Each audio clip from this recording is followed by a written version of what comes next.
Here in Kent is the attractive old town of Rochester, which is the proud owner of two historic landmarks, the cathedral and the castle. Today we will take a brief look at the castle.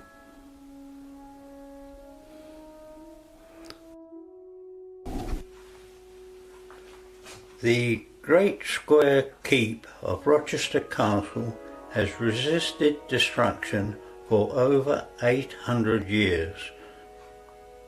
Besieged more than once, it held out in 1215 for 2 months against King John, battering the castle from huge stone-throwing engines.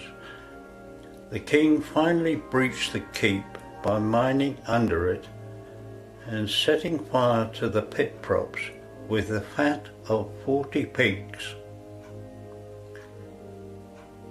Parts of the 11th century wall to the earlier castle remain, some built on the lower courses of the Roman city wall.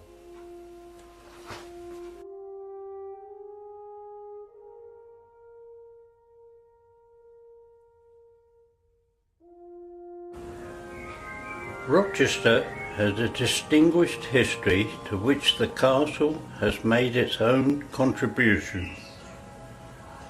The city was built within the walls of a Roman town, sited where the Roman Watling Street crosses the Medway on its route from London to Canterbury and Dover.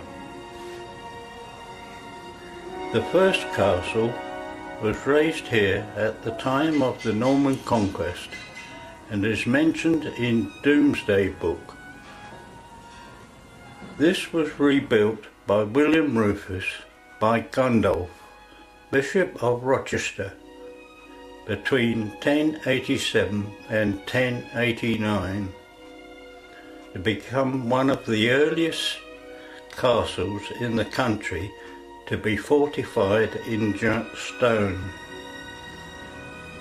To it was added in about 1127, in the reign of the next king, Henry I, the existing keep in the form of a great rectangular tower, which is among the finest and oldest in all England.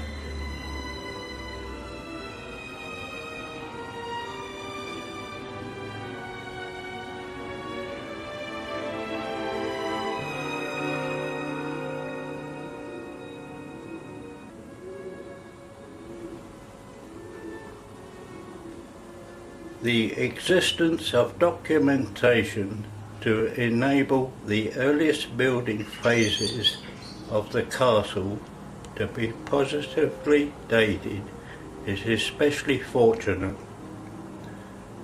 The remainder of its architectural development in the medieval period is also very well recorded, as is its dramatic military history, which witnessed 3 major sieges within 2 centuries of its foundation.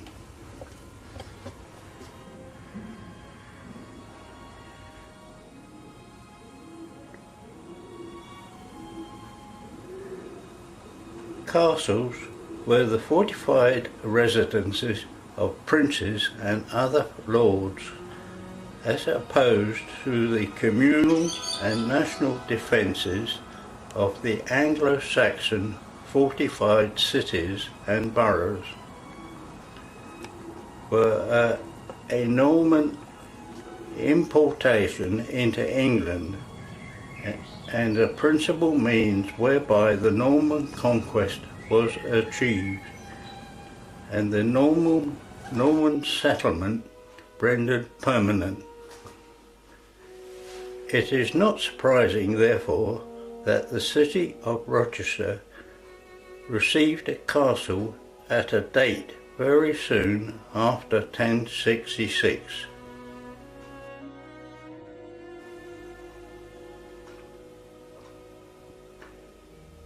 Domesday Book contains the results of a survey of his new kingdom taken by William the Conqueror at the end of his reign. Refers to land in Aylesford, Kent, given to the Bishop of Rochester in exchange for the land upon which the castle has been built. Gundulph's castle consisted of a walled enclosure, literally following the lines of this original castle, and like its predecessor, surrounded on 3 landward sides by a ditch or moat, of which the impressive remains can still be seen along the east side between the castle and the cathedral.